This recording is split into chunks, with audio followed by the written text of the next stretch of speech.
Assalamualaikum warahmatullahi wabarakatuh. Waalaikumsalam warahmatullahi wabarakatuh. Kita mulai untuk kuliah tentang fisiologi otak, medula spinalis, dan fungsi luhur. Jadi secara embriologi, sistem saraf ini berasal dari neural plate namanya ya. Jadi pada saat janin itu usia 3 minggu, ini nanti akan terbentuk neural plate yang merupakan bagian dari lapisan ektoderm. Kemudian neural plate ini nanti akan melengkung, kemudian sisi kanan kirinya ini naik, akan membentuk suatu tabung. Sehingga dia nanti akan membentuk yang disebut dengan neural tube. Kemudian sisi neural tube tadi ada sisi atas dan sisi bawah. Nah, sisi atas atau sisi kranial ini nanti akan menutup pada hari ke-25, berarti berapa minggu? Dibagi 4, jadi sekitar 6 minggu ya. Kemudian untuk yang bagian kaudal itu 2 hari setelahnya. Kalau ada gangguan penutupan dari neural pore yang kranial ini ya, maka bayinya akan mengalami kelainan yang disebut dengan mikroensefali. Jadi tidak terbentuk batok kepala ya. Jadi tulang kraniumnya itu tidak ada, jadi hanya ada basis krani ini, kemudian diisi otak, terus langsung ditutup oleh kulit ya. Jadi wajahnya mirip seperti katak, kemudian otaknya menjadi lebih kecil. Maka dia disebut dengan mikroensefali. Kemudian yang kedua, kalau misalnya bagian kaudal ini tidak menutup, maka akan terjadi disebut dengan kauda equina, di mana di sini nanti akan bukan spina bifida namanya ya, spina bifida. Maka di sini nanti akan terbentuk punggungnya itu berlubang. Nah, lubang itu nanti akan selalu keluar cairan cerebrospinal. Nah, bagian yang menjadi tabung tadi itu ya, nanti kan ada bagian kulit dan bagian dalam. Bagian kulit ini nanti akan berkembang menjadi otak dan medula spinalis, sedangkan bagian dalam yang kosong ini nanti akan berkembang menjadi sistem ventrikel. Kemudian bagian yang pinggir dari sayap-sayapnya tadi, kan ini kan seperti lempeng gitu ya, lempeng kemudian naik, kemudian akan membentuk lengkungan, kemudian menyatu. Bentar.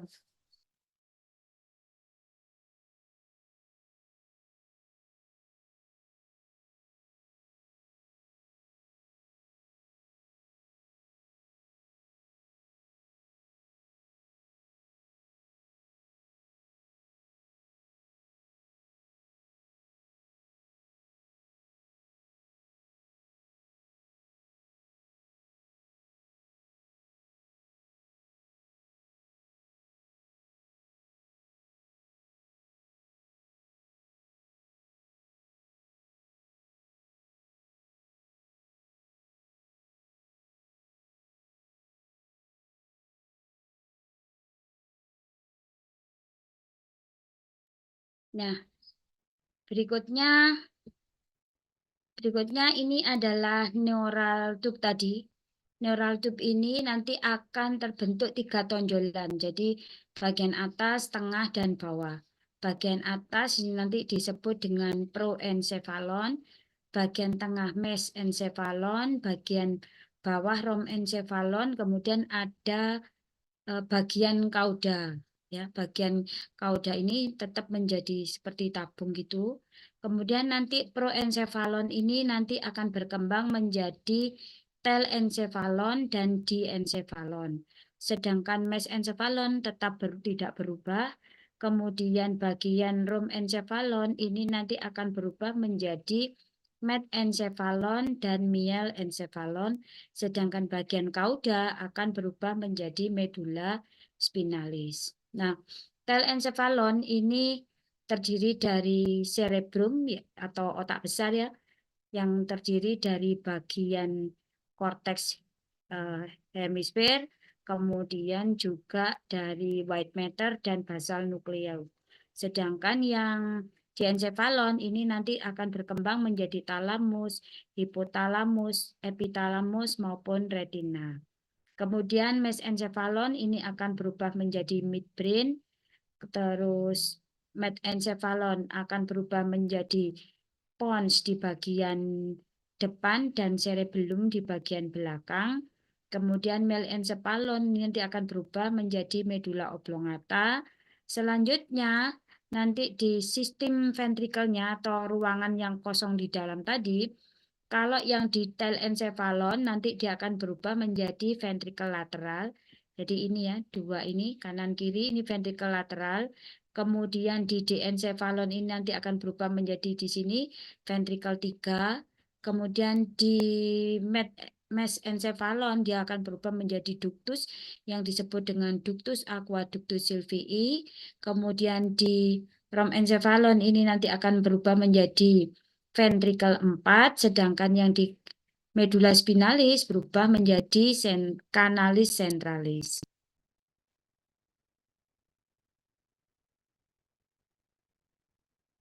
Nah, awal mulanya sel-sel ektoderm tadi nanti akan membatasi tuba ya, tadi tuba neuralis tadi, dan berdiferensiasi menjadi neuroblast atau spongioblas, di mana neuroblast ini merupakan cikal bakal dari sel neuron, sedangkan spongioblas ini nanti akan berdiferensiasi menjadi sel ependim dan sel glia seperti astrosit, oligodendrosit.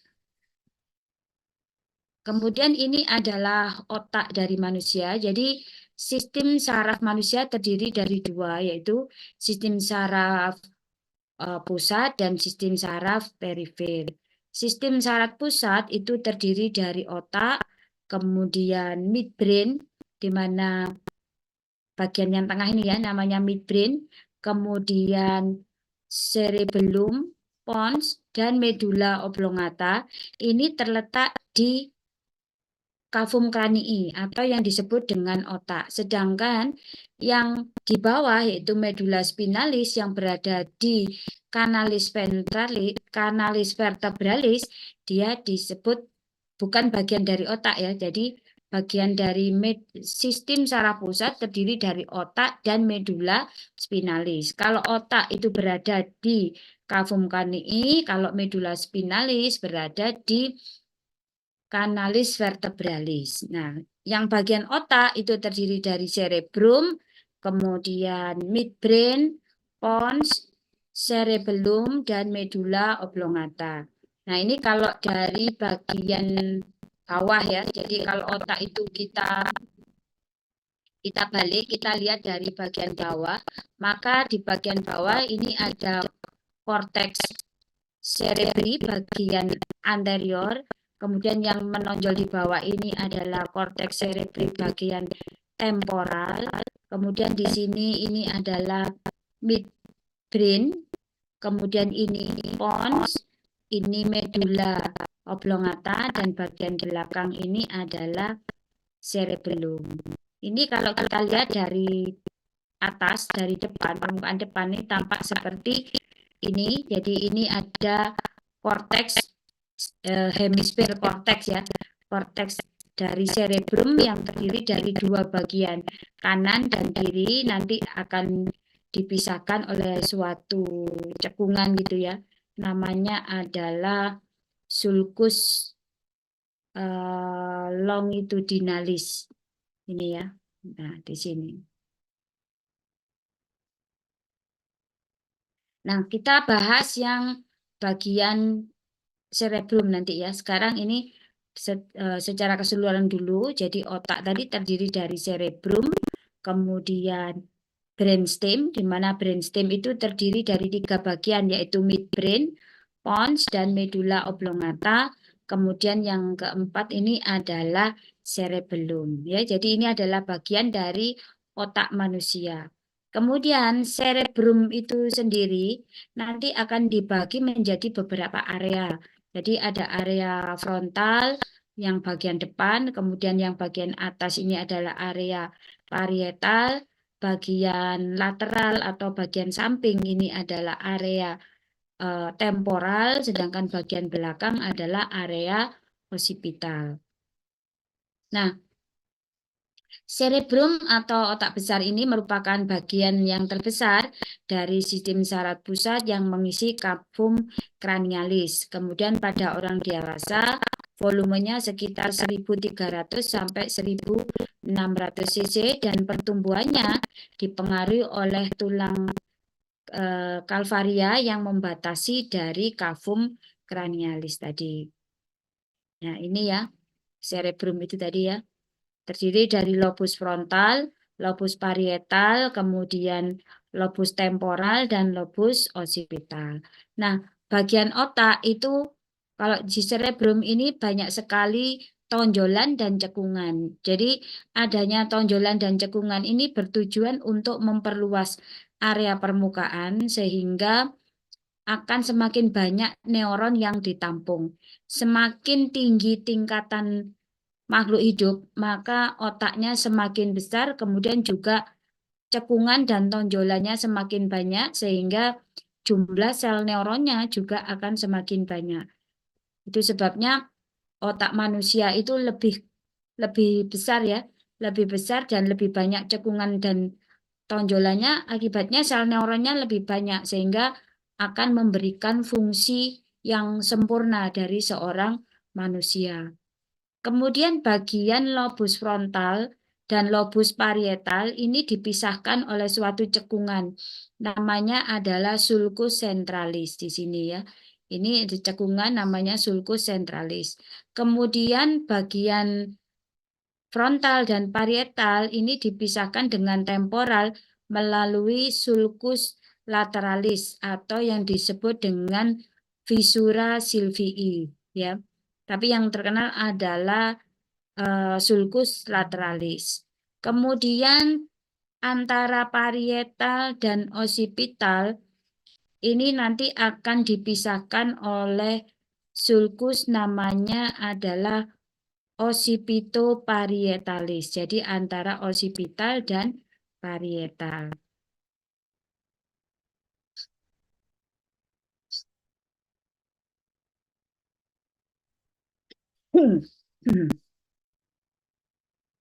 Fungsi dari lobus frontalis yaitu mengatur emosi, penalaran, perencanaan, gerakan, proses bicara, kreativitas, penilaian, pemecahan masalah, memori, kognitif, dan kesadaran. Sedangkan lobus parietal berfungsi untuk menerima dan mempersepsikan rasa dari suhu, raba, tekan, sentuh, nyeri, dan proprioceptif. Temporal fungsinya untuk proses pendengaran, emosi, belajar, interpretasi dari proses mendengar, dan pengenalan rasa. Untuk lobus occipital fungsinya untuk proses penglihatan. Kemudian di korteks frontal itu ada bagian yang disebut dengan korteks ya. Korteks itu adalah bagian yang keluar dari otak. Nah, fungsinya di sini lebih pada mengatur gerakan otak, berpikir, rasa, penalaran, persepsi. Pada makhluk hidup derajat ini akan mempunyai banyak gilus dan sulcus ya, sehingga jumlah neuron akan semakin banyak untuk menghasilkan fungsi yang semakin maksimal. Ini tadi daerah frontal, ini parietal, temporal, dan occipital ya. Jadi yang frontal ini kan fungsinya ada fungsi gerakan motoris, fungsi bahasa, fungsi bicara ya, fungsi bicara, gerakan motoris, kemudian kesadaran, budi pekerti, pertimbangan, kemudian kognitif, memori, ini ada di lobus frontalis. Nah, di sini ada area-area penting ya yang dikenal dengan satu, yaitu ada area Broca ya. Jadi area Broca itu ada di lobus frontal, fungsinya adalah untuk proses bicara. Jadi kalau misalnya kerusakan dari area Broca, maka dia tidak bisa mengeluarkan, tidak bisa bersuara, sehingga akan mengalami gangguan komunikasi ya. Jadi dia paham, orang berbicara itu paham maksudnya, tetapi dia sendiri tidak bisa mengeluarkan suara untuk membalas. Tapi kalau dengan bahasa isyarat dia bisa memahami. Nah, kemudian di sini di bagian depan dari sulcus centralis ini adalah area motoris ya. Sedangkan di bagian belakang dari sulcus centralis ini adalah area sensoris. Semua sensoris yaitu terutama yang somatis ya. Jadi misalnya suhu, nyeri, tekan, getar, rasa itu ada di lobus parietal. Tetapi kalau sensoris penglihatan ada di lobus occipital, sensoris pendengaran ini ada di lobus temporal ya. Kemudian kalau keseimbangan nanti ada di cerebellum. Kemudian kita lanjutkan. Ini yang bagian korteks ya. Jadi otak ini kan kalau kita belah gitu kan ada bagian yang berwarna abu-abu, ada yang bagian berwarna putih ya. Kalau yang abu-abu ini namanya adalah gray matter, sedangkan yang putih ini adalah white matter. Jadi gray matter ini isinya adalah neuron badan sel. Sedangkan kalau yang putih ini terdiri dari akson yang dibungkus oleh mielin, sehingga warnanya akan menjadi putih karena mielin kan banyak mengandung lemak. Nah, di bagian luar dari otak ini, dari cerebellum, dan cerebellum ini disebut dengan korteks. Sedangkan bagian yang dalam ini disebut dengan diencephalon. Berikutnya adalah cerebellum. Jadi kalau cerebellum tadi fungsinya adalah untuk mengontrol keseimbangan, menghaluskan gerakan, koordinasi gerak, kemudian cerebellum ini juga akan berhubungan dengan sistem limbik yang berfungsi untuk mengatur emosi. Jadi cerebellum ini terdiri dari dua hemisfer ya, hemisfer kanan dan hemisfer kiri. Kemudian kedua hemisfer ini dihubungkan oleh bagian yang disebut dengan vermis. Berikutnya bagian yang ada di diencephalon. Yang pertama adalah hipotalamus. Jadi hipotalamus ini berfungsi sebagai pusat pengaturan suhu, emosi, lapar dan kenyang, pusat haus, keseimbangan cairan, pusat bangun dan tertidur, pusat hormon dan sistem saraf otonom. Kemudian talamus ini merupakan pusat relay informasi dari perifer ke otak atau sebaliknya. Jadi informasi yang diterima oleh reseptor kemudian disalurkan ke otak harus melalui talamus dulu untuk masuk ke bagian otak yang lain. Selanjutnya jawaban dari otak itu juga akan kembali ke talamus untuk disebarkan ke perifer. Kemudian di diencephalon juga ada kelenjar pituitari, di mana kelenjar ini merupakan pusat hormon, yaitu menghasilkan FSH, LH, GH, MSH, prolaktin, TSH, dan ACTH. Juga ada pineal gland, di mana pineal gland ini untuk mengontrol pertumbuhan dan perkembangan, kemudian aktivitasnya ini dipengaruhi oleh rangsangan cahaya. Jadi kalau ada rangsangan cahaya, maka dia akan mengontrol proses pertumbuhan dan perkembangan. Jadi pertumbuhan dan perkembangan itu kalau lagi ini biasanya pada saat dia tidur ya. Jadi beda dengan kalau sudah besar, sudah mulai bergerak yang mempengaruhi adalah aktivitas ya. Semakin banyak aktivitas maka akan memicu terjadinya pertumbuhan dari tulang dan otot. Sedangkan kalau pada bayi justru dipengaruhi oleh pada saat dia kondisi tidur. Kemudian amigdala ini mengontrol emosi kanan, jadi hipokampus beremosi proses mengatur proses memori dan proses belajar. Basal ganglia ini terdiri dari glutamen, globus pallidum, substansia nigra, gaudatus, dan subthalamus berfungsi untuk memperhalus gerakan. Nah, ini adalah bagian dari korteks dan gencephalon ya. Tapi yang jelas ini ada di bagian gencephalon.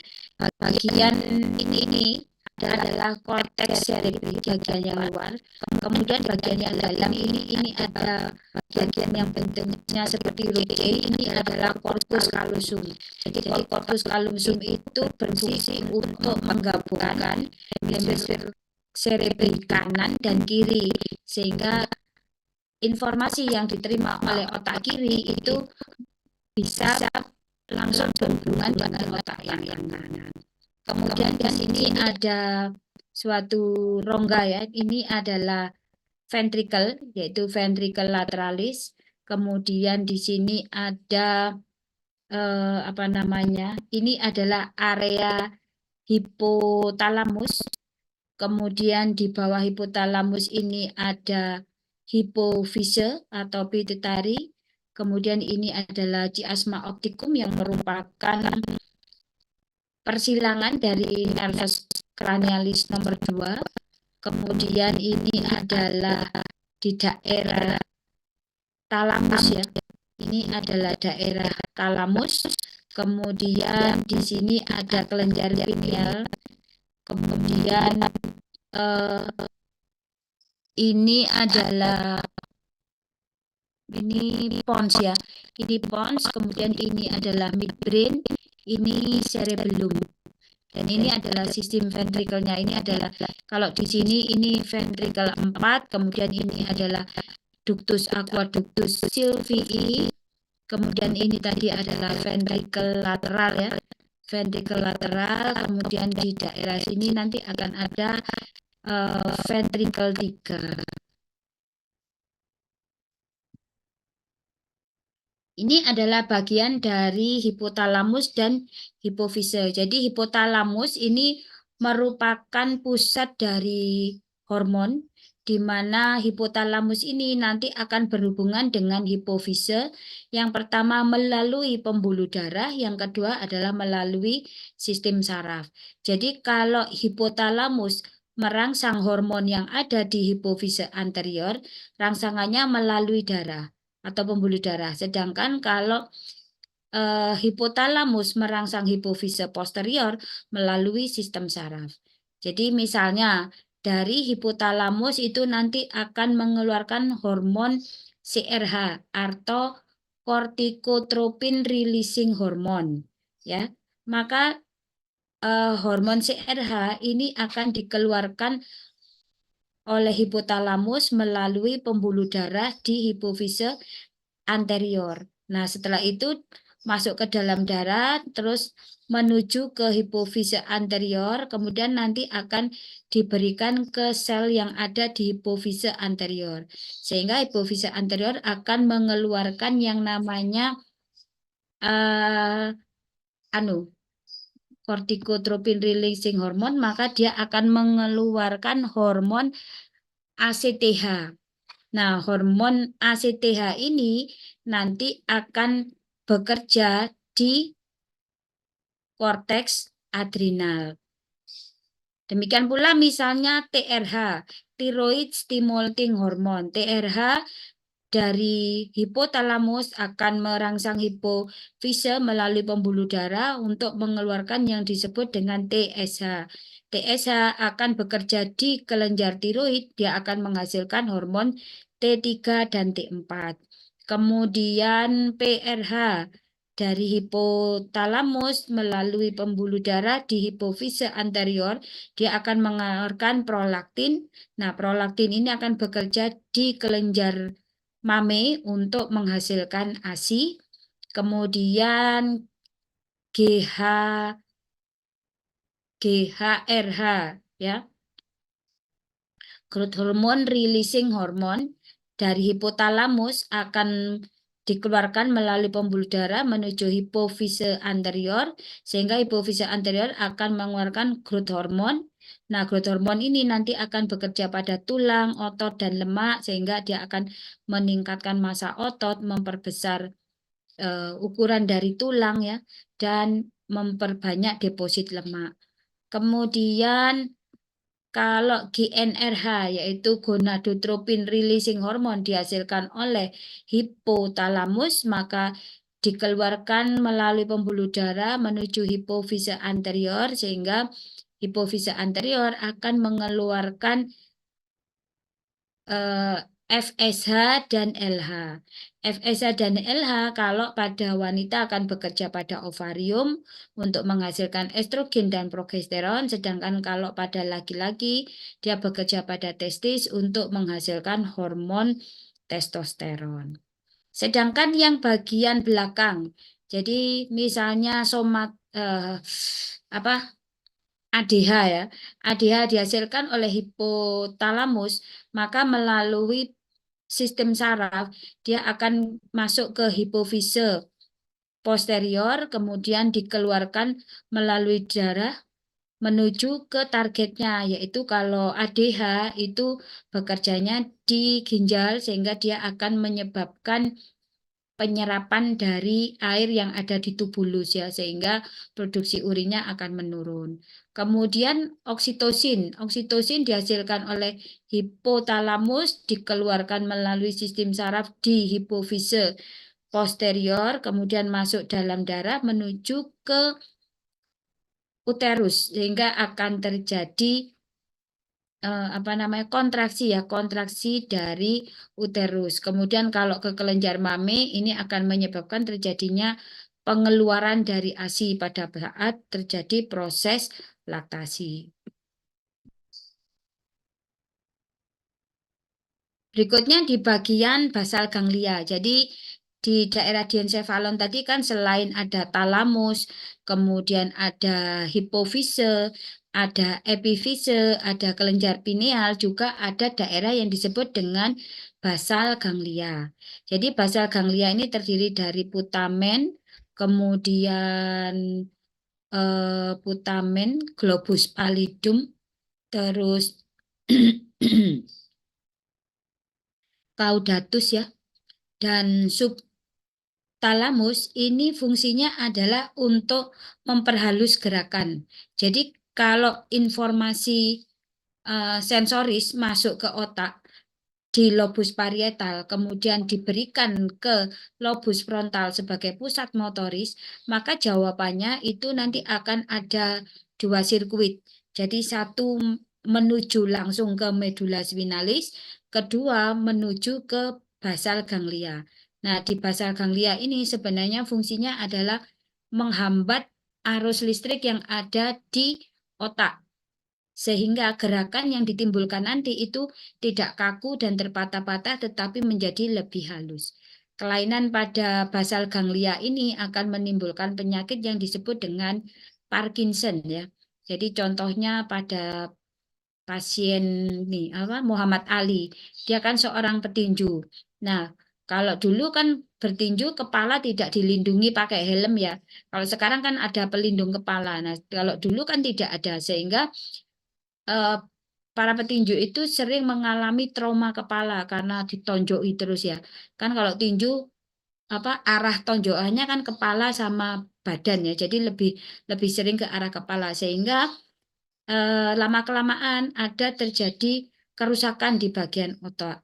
Sehingga salah satunya kalau kerusakannya di daerah basal ganglia, maka awal keluhannya itu biasanya tremor. Jadi tangannya getar sendiri gitu ya. Jadi ada gerakan involunter yang tidak bisa dikendalikan. Kemudian nanti lama-kelamaan wajahnya menjadi lebih datar, jadi tidak bisa berekspresi.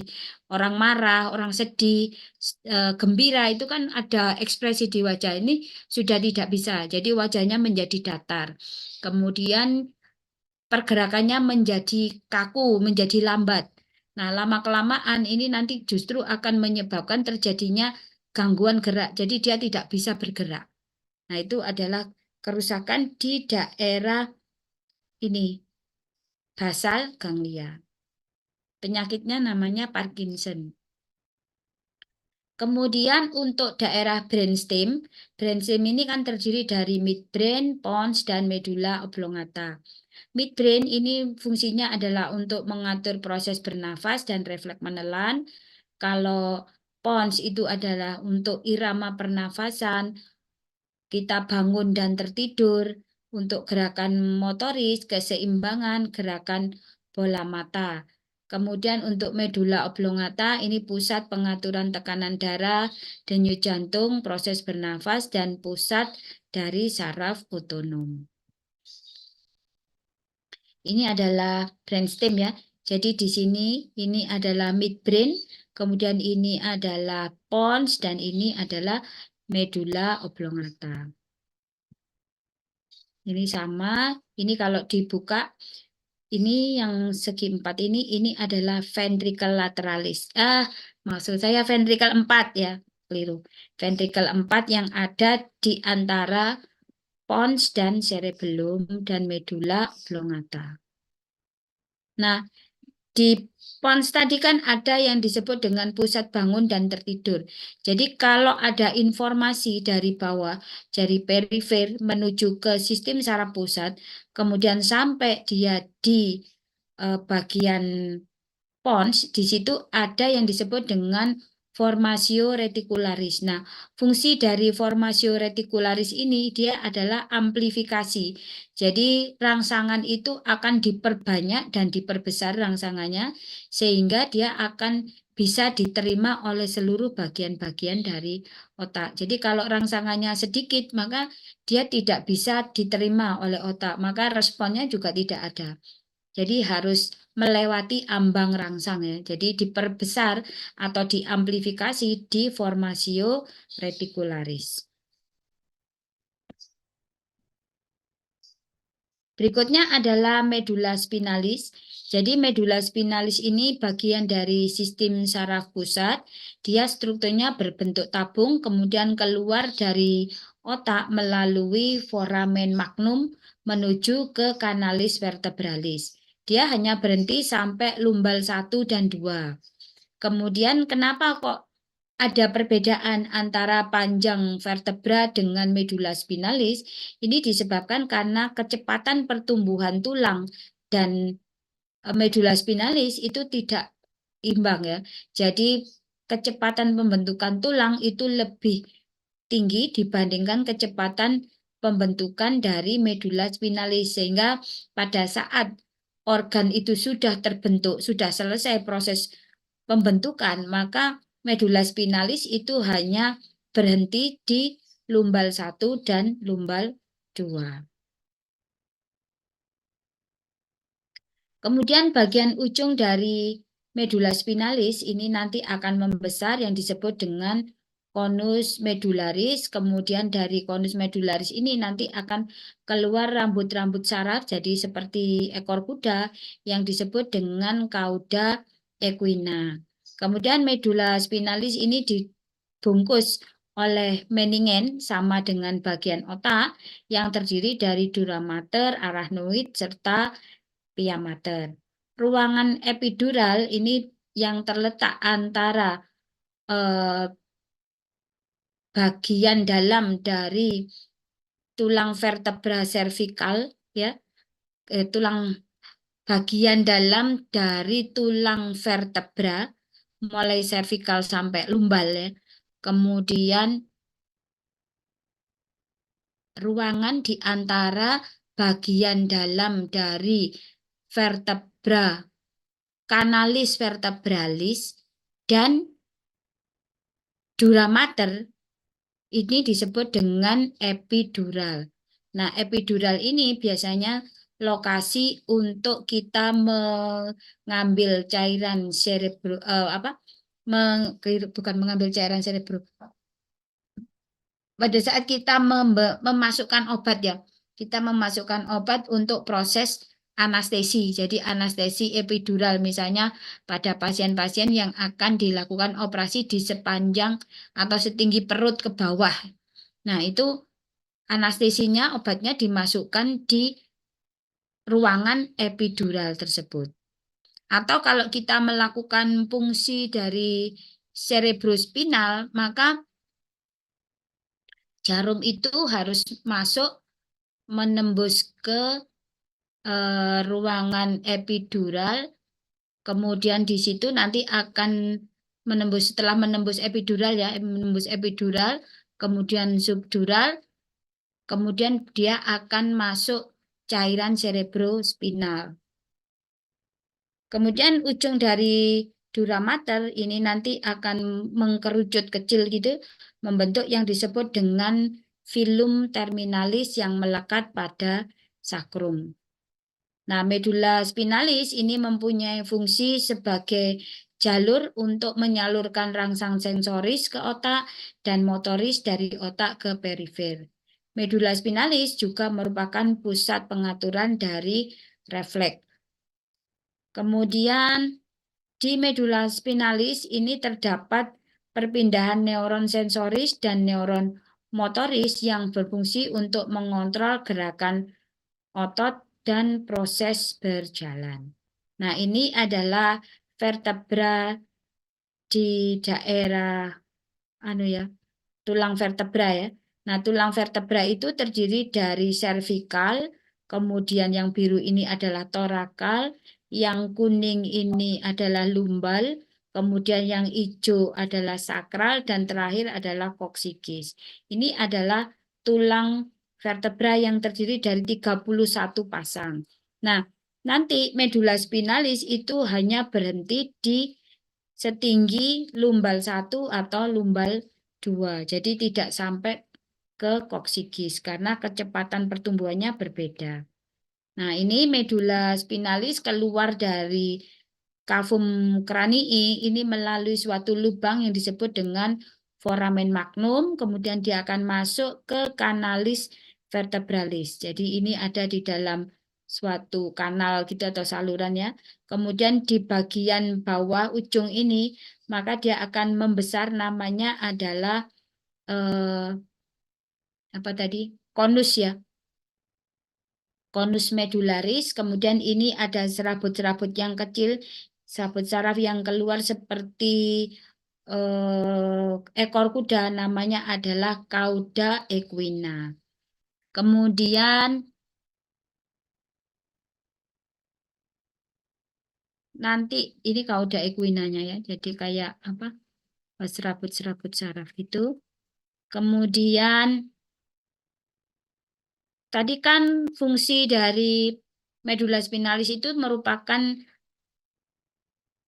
jalur ya, jalur untuk sensoris dan jalur untuk motoris. Nah, untuk fungsi sensoris jalurnya itu disebut dengan jaras descending, jaras ascending atau spinocorticalis. Jadi jaras ascending itu jaras yang naik ya dari medula spinalis ke korteks sehingga disebut dengan spinocorticalis. Jadi kalau ada rangsangan, misalnya rangsangan getar, proprioseptik yang ada di otot dan tendon, ini masuk diterima oleh reseptor menuju ke serabut saraf sensoris. Jadi di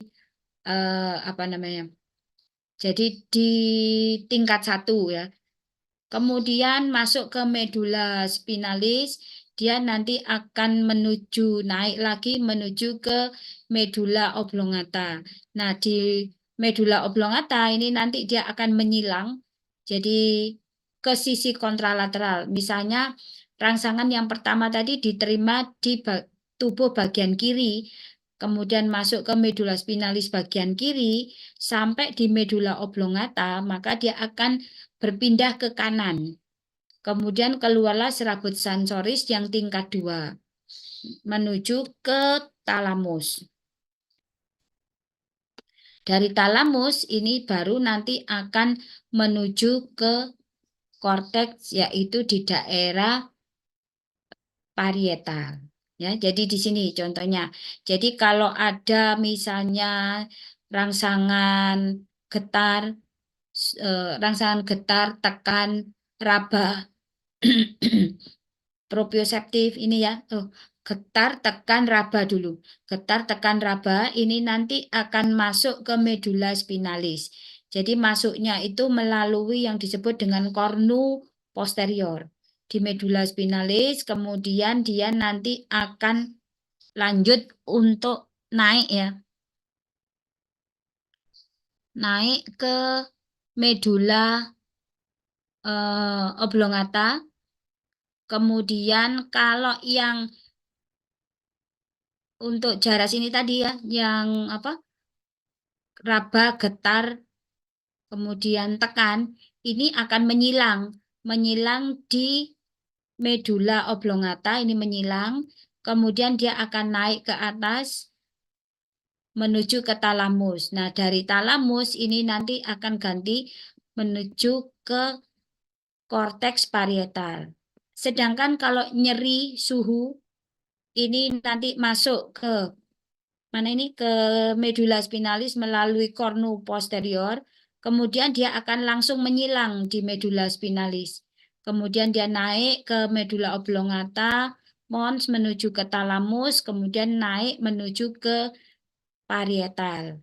Sedangkan kalau yang rangsangan gerakan ya dari tendon atau dari otot, ini nanti akan masuk ke kornu posterior, kemudian dia tidak menyilang, jadi dia akan naik ke medula oblongata, kemudian lanjut menuju ke cerebellum untuk pusat gerakan dan koordinasi. Sehingga kalau kita berubah posisi tubuh kita, atau kita berjalan, atau kita berlari, melompat, itu tidak akan terjatuh karena ada koordinasi dengan cerebellum sebagai pusat keseimbangan. Kemudian yang kedua adalah sebagai jaras motoris. Jadi jaras motoris itu ada dua ya. Jadi ada yang mengatur gerakan motoris sadar atau volunter, kemudian ada gerakan motoris yang tidak sadar atau yang disebut dengan refleks. Kemudian juga ada gerakan untuk otot polos yang ada di organ dalam. Jadi otot polos pembuluh darah, otot polos saluran pernafasan, saluran pencernaan, kemudian organ reproduksi, dan otot jantung itu nanti diatur oleh sistem saraf otonom. Nah, jalur motoris yang ada di medula spinalis itu ada yang disebut dengan jaras piramidal dan ekstrapiramidal. Kalau jaras piramidal atau kortikospinal ini nanti berfungsi untuk mengatur gerakan otot rangka yang disadari. Jadi rangsangan yang diterima oleh korteks motoris ini nanti akan masuk ke talamus, kemudian dari talamus ini masuk ke medula oblongata, kemudian dari medula oblongata akan masuk ke medula spinalis ya. Jadi dia akan menyilang dulu di medula oblongata, kemudian menuju ke medula spinalis yang kontralateral. Jadi kalau otak kanan yang bekerja, maka badan yang bergerak adalah bagian kiri. Sebaliknya kalau otak kiri yang bekerja, maka badan yang bergerak adalah sebelah kanan. Jadi karena ada proses menyilang di daerah medula oblongata. Nah, jalur dari descending atau jalur kortikospinal ini nanti akan terbagi menjadi lateral kortikospinal, anterior kortikospinal, dan kortikobulbar. Kalau yang lateral kortikospinal ini nanti proses menyilangnya kan ada di medula oblongata ya. Di medula oblongata dia akan menyilang menuju ke kontralateral. Ini menyilangnya di sini dan 90% sistem saraf descending ini terdiri dari lateral kortikospinal. Kemudian yang kedua, yang 10% adalah anterior kortikospinal. Jadi dia tidak menyilang. Jadi dari korteks motoris kiri, talamus kiri, menuju ke medula oblongata kiri, kemudian menuju ke medula spinalis kiri, baru dia akan menyilang ke sisi kontralateral. Kemudian kalau yang untuk mengatur otot di daerah wajah dan leher, ini nanti keluar dari pons, maka dia akan membentuk yang disebut dengan traktus kortikobulbar. Jadi dia ini nanti akan membentuk saraf kranialis ya. Jadi saraf 3, 4, 5, 6, 7, 9, 10, 11, dan 12. Ini adalah perbedaan dari traktus piramidal dan traktus ekstrapiramidal. Jadi kalau traktus piramidal tadi kan terdiri dari lateral kortikospinal, ventral kortikospinal, dan kortikobulbar. Kemudian dia lokasinya ini ada di gyrus presentralis yang ada di korteks frontal ya.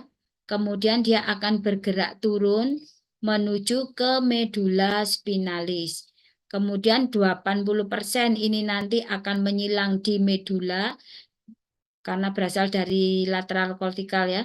Sedangkan 20% ini akan menyilang di medula spinalis. Jadi fungsinya ini adalah untuk gerakan dari otot rangka dan pengaturan posisi pada saat bergerak.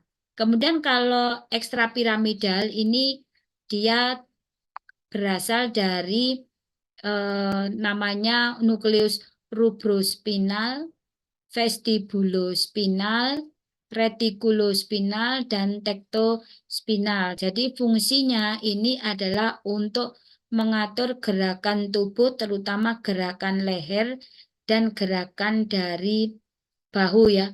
Jadi gerakan leher, bahu pada saat kita bergerak dan memperhalus gerakan otot. Jadi fungsinya itu adalah mengatur gerakan otot yang sifatnya involunter.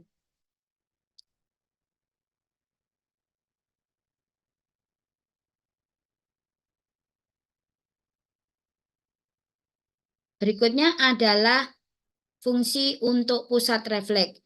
Jadi yang disebut dengan lengkung refleks itu terdiri dari reseptor yang ada di permukaan kulit gitu ya.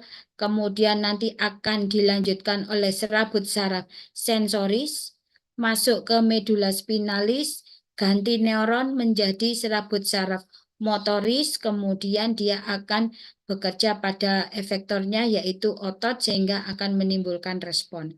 Jadi ini yang disebut dengan lengkung refleks. Jadi tidak melewati otak sebagai pusat pengatur gerakan. Jadi hanya ada dari reseptor masuk ke serabut saraf sensoris, kemudian ganti neuron di medula spinalis menjadi serabut saraf motoris, kemudian efektornya adalah otot untuk menimbulkan gerakan. Jadi prosesnya kalau ada rangsangan akan diterima oleh reseptor, kemudian rangsangan ini dilanjutkan melalui serabut saraf sensoris. Dari serabut saraf sensoris masuk ke kornu posterior menuju ke medula spinalis. Kemudian dia akan terjadi proses ganti neuron menjadi motor neuron yang motoris. Kemudian membentuk serabut saraf motoris keluar dari medula spinalis melalui kornu anterior, kemudian menuju ke efektornya yaitu otot rangka, sehingga nanti akan menimbulkan respon. Respon dari refleks ini ada stretch reflex, ada inverse stretch reflex, dan withdrawal reflex. Ini contoh withdrawal ya, withdrawal reflex ya. Jadi misalnya ada proses nyeri, rangsangan nyeri ya.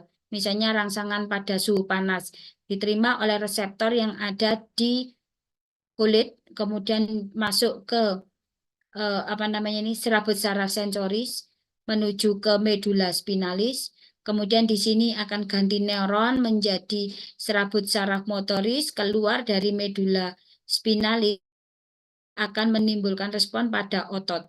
Jadi pada otot yang depan dia akan menyebabkan fleksi, sedangkan otot belakangnya dia akan menyebabkan terjadinya ekstensi, sehingga akan ada gerakan menjauh ya. Ini namanya withdrawal. Jadi gerakan responnya menjauh. Itu yang disebut dengan withdrawal reflex. Jadi tidak tambah di apa namanya? Tambah dinyoskan gitu ya, tapi dia akan menghindar. Jadi withdrawal reflex itu adalah refleks menghindar. Biasanya karena rangsangan dari nyeri. Kemudian yang berikutnya adalah stretch reflex. Jadi misalnya ada regangan dari otot ya, ada regangan dari otot, maka regangan ini akan diterima oleh reseptor yang ada di di otot, yaitu reseptor di badan Golgi. Kemudian dia akan diterima oleh serabut saraf, dilanjutkan oleh serabut saraf sensoris, dia akan menuju ke medula spinalis. Di sana nanti akan ganti neuron menjadi neuron motoris. Maka responnya untuk bagian depan ini dia akan menyebabkan terjadinya kontraksi, sedangkan bagian belakang ini akan terjadi relaksasi. Jadi yang kontraksi bagian depan ini disebut dengan stretch reflex, sedangkan bagian belakang yang relaksasi ini disebut dengan inverse stretch reflex. Jadi kebalikannya ya, kalau depannya yang terangsang, maka yang belakang harus relaksasi. Ini juga sama ya. Jadi kalau ini apa tadi yang inverse stretch reflex gitu ya. Kalau ini yang terjadi peningkatan tegangan di otot. Jadi misalnya kalau kalian mengangkat suatu barang, kemudian barang itu tidak terangkat, tapi ototmu sudah mengalami kontraksi, itu namanya adalah peningkatan dari tonus ya. Nah, ini akan menyebabkan yang disebut dengan inverse stretch reflex. Maka rangsangan tersebut akan dibawa ke serabut saraf sensoris menuju medula spinalis, kemudian ganti neuron keluar serabut motoris. Nah, bagian depan ini nanti akan terjadi relaksasi, sedangkan bagian belakang akan terjadi kontraksi. Ini yang disebut dengan inverse stretch reflex ya. Jadi kalau inverse stretch reflex itu karena tegangan dari otot yang semakin meningkat. Berikutnya adalah fungsi luhur. Jadi fungsi luhur ini merupakan kerja asosiasi dan integrasi pengolahan informasi antar bagian-bagian otak yang berbeda sehingga mendasari suatu tingkah laku atau neurobehavior dari seseorang. Nah, penilaian dari fungsi luhur itu mencakup aspek yang pertama kognitif, jadi misalnya sensasi, persepsi, perhatian, pertimbangan. Kemudian fungsi memori, ini ada memori jangka pendek, memori jangka panjang, kemudian memori sesaat. Terus ada fungsi bahasa, ini kemampuan dari berbahasa atau bicara dan penyusunan kata-kata atau kalimat. Kemudian fungsi visiospasial yaitu persepsi visual, koordinasi, persepsi, dan motoris. Terus fungsi eksekutif yaitu pemecahan masalah, inhibisi dan kontrol diri, serta pengambilan keputusan. Fungsi praksi adalah untuk melihat performa motorik halus maupun kasar. Kemudian fungsi emosi untuk melihat respon terhadap suatu stimulus, baik afeknya, moodnya, kemudian juga impuls aktivitasnya. Screening dari penilaian fungsi luhur itu diindikasikan pada kasus-kasus yang pertama terjadi perubahan emosi dan kognitif ya, yang berdampak negatif terhadap kehidupan sehari-hari dan belum diketahui penyebabnya. Misalnya pada pasien Alzheimer, jadi pada orang yang tua ini akan terjadi neurodegenerasi, sehingga lama-kelamaan ini akan ada gejala-gejala misalnya sering lupa, gangguan kognitif, jadi menjadi tidak bisa melakukan sesuatu yang biasanya dia kuasai ya, tapi kemudian menjadi tidak bisa, misalnya contohnya berhitung lupa. Nah, itu gejala awalnya. Nah, gejala awal ini lama kelamaan akan berpengaruh pada kehidupannya. Misalnya dia menjadi susah untuk bekerja, susah untuk mengenali seseorang, atau menjadi sering lupa, sehingga perlu dideteksi apa penyebabnya. Kemudian yang kedua adalah gangguan pada sirkulasi otak, kemudian adanya kondisi malnutrisi yang kronis, serta toksisitas dari obat, kemudian adanya gangguan fungsi sensoris motoris, baik akut maupun kronis, jadi misalnya tiba-tiba tidak bisa membau, tidak bisa mendengar, tidak bisa merasakan, kemudian mengalami kelumpuhan, ya. Terus pasien yang gagal mengalami perbaikan setelah intervensi terapeutik pada gangguan mental dan kognitif sebelumnya. Jadi misalnya pada pasien-pasien gangguan neuro sudah diobati tapi tidak ada perbaikan. Nah, itu bisa dilakukan penilaian dari fungsi luhur.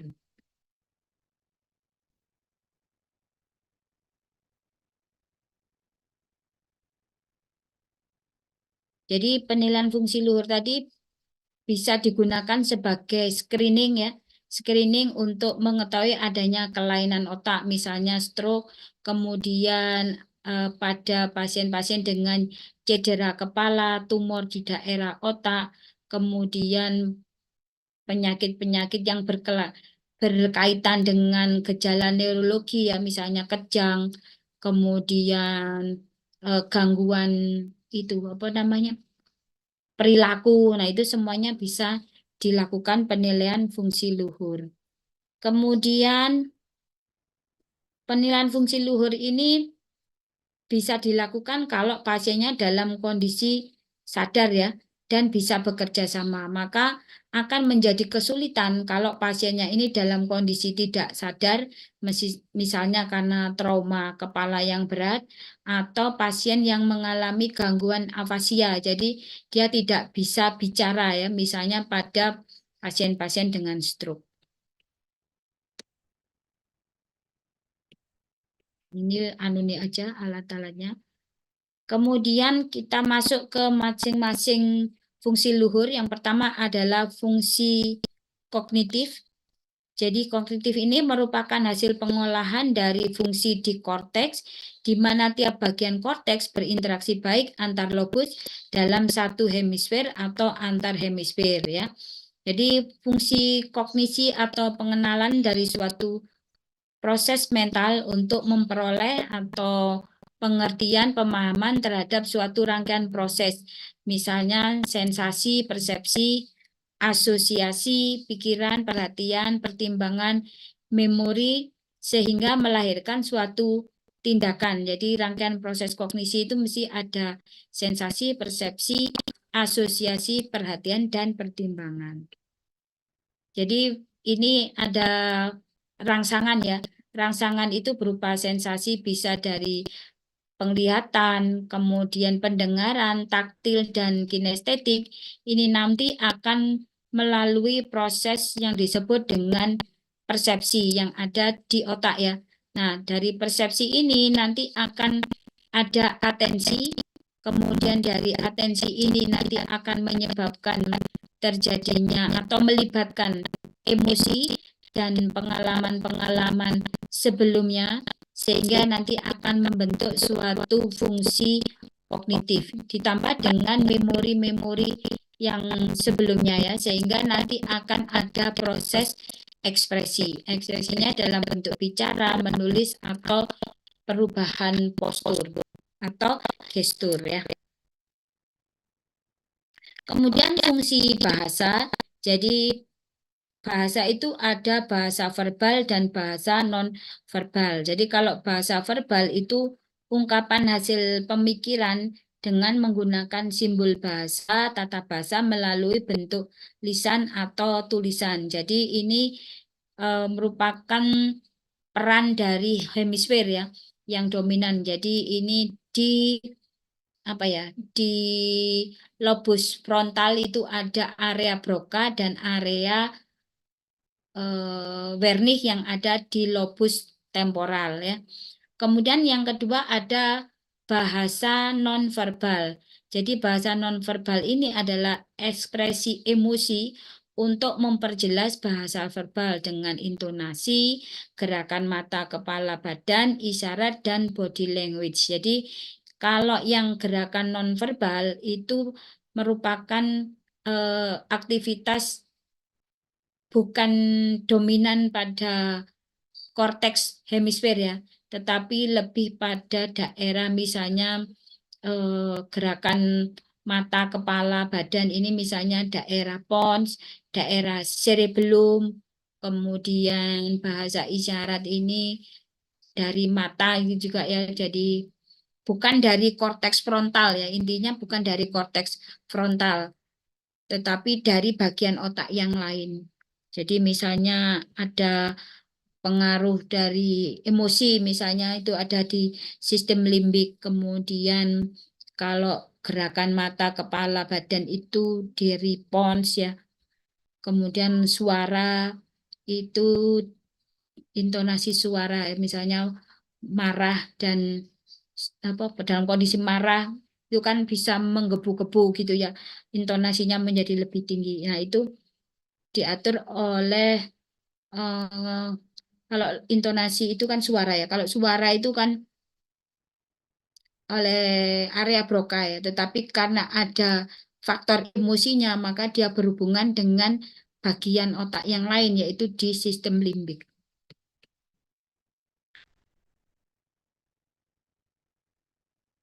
Kemudian fungsi bahasa. Jadi fungsi bahasa itu diatur oleh area reseptif dan area motoris ya. Jadi kalau area reseptif itu ada area Wernicke untuk bahasa yang didengar, kemudian gyrus angularis untuk bahasa yang dilihat. Jadi kalau kita membaca itu gyrus angularis kalau membaca dalam hati ya.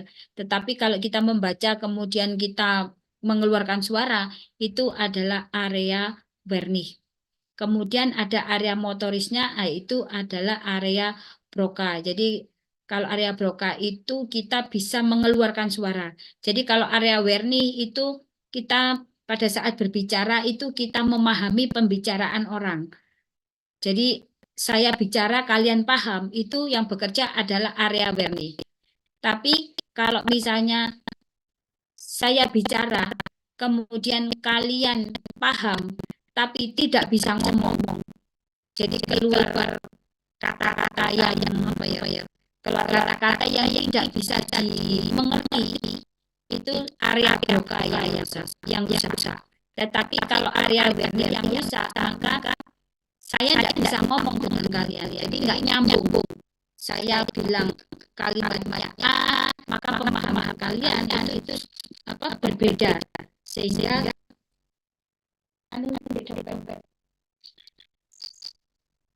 pemahamannya berbeda sehingga tidak bisa diajak komunikasi.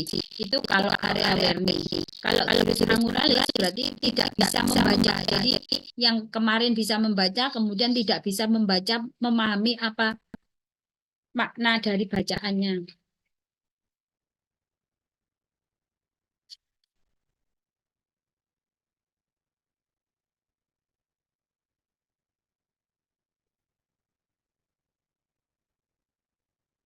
Nah, ini untuk proses bahasa ya. Jadi suara yang kita dengar, kita berikan, itu nanti kan akan diterima oleh reseptor yang ada di telinga.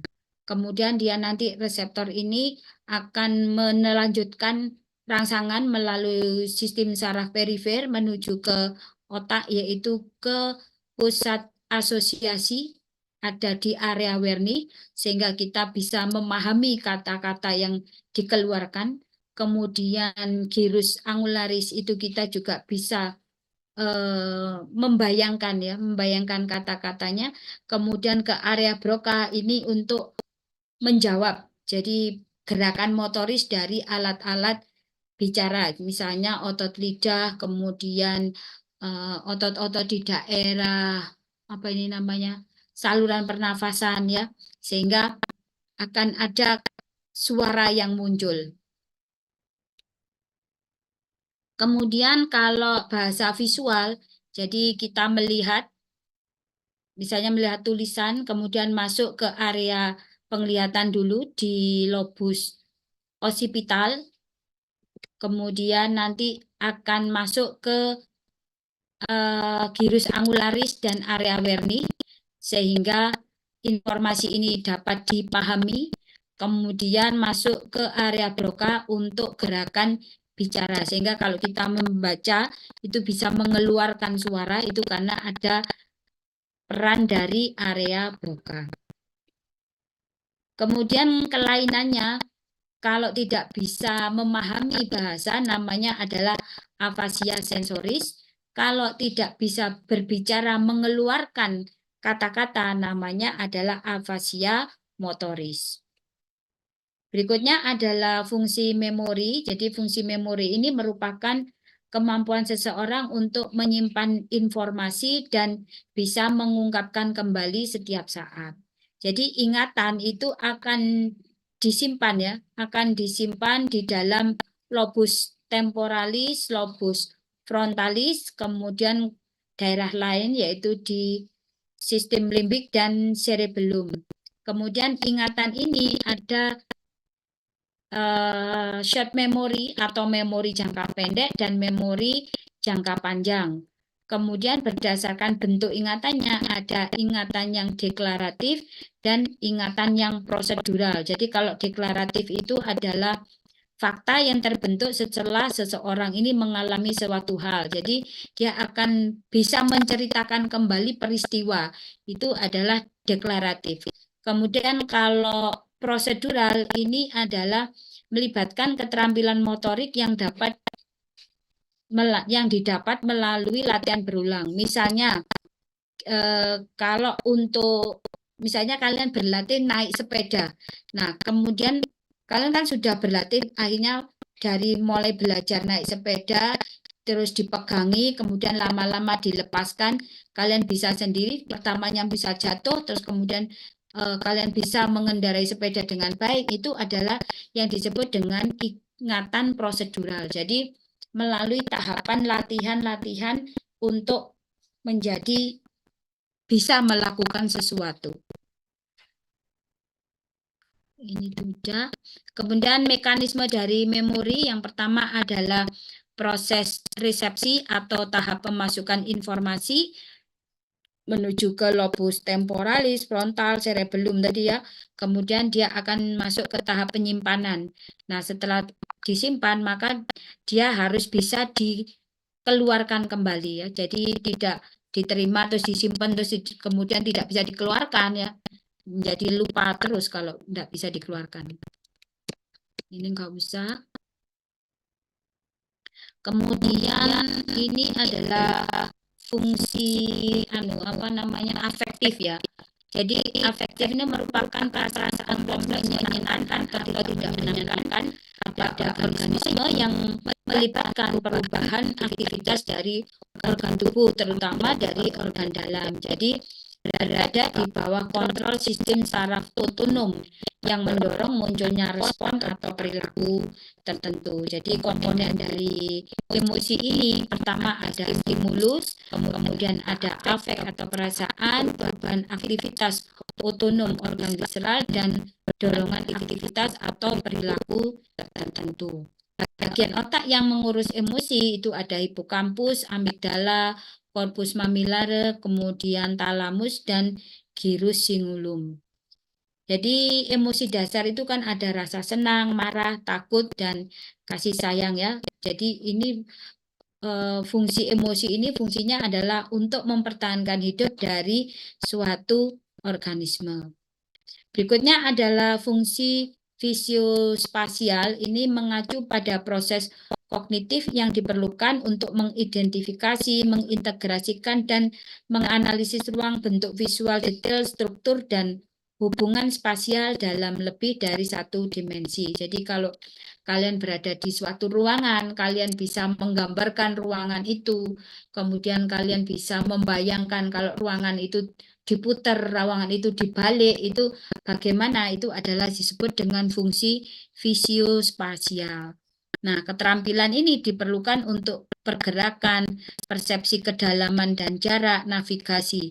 Keterampilan fisiospasial yang terganggu ini dapat mengakibatkan kemampuan seseorang untuk mengemudi misalnya ini menjadi buruk karena dia tidak bisa memperkirakan jarak dengan benar sehingga dia akan sering nabrak gitu ya.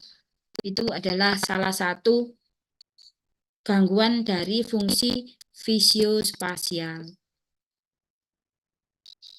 Gangguan dari fungsi luhur yang pertama adalah agnosia, yaitu gangguan mengenali objek, namun sensasi primer masih bisa berfungsi dengan baik. Jadi dia masih bisa meraba, jadi dia bisa menyebutkan bentuknya, tapi dia sudah namanya lupa. Ini bentuknya kotak kasar, ini apa yang? Apakah itu dompet, apakah itu kotak sepatu, dia sudah lupa, tidak bisa menyebutkan. Itu namanya agnosia. Kalau apraksia ini gerakan motorik, jadi dia tidak bisa melakukan gerakan. Kemudian kalau demensia ini lupa, jadi fungsi memori terutama, sehingga dia akan lupa pada waktu, tempat, orang ya. Jadi misalnya dia tidak mengenali nama orang, kemudian tidak mengingat lokasi rumahnya, kemudian dia juga tidak tahu hari ini hari apa, jam berapa. Nah, itu adalah demensia yang karena fungsi memori yang hilang. Ini adalah topik pertama yang bisa saya berikan. Sekarang jam berapa? Jam 8.48. Waktu saya kan jam 7.30 ditambah 80 menit. Berarti jam berapa? 7.30 ditambah 80. Jam berapa ya? 8.50. 8.50 ya. Berarti sudah habis ya waktu saya, karena saya harus ngajar di kelas 2. Di farmasi. Untuk topik berikutnya mungkin saya berikan besok ya. Besok ada jam kosong.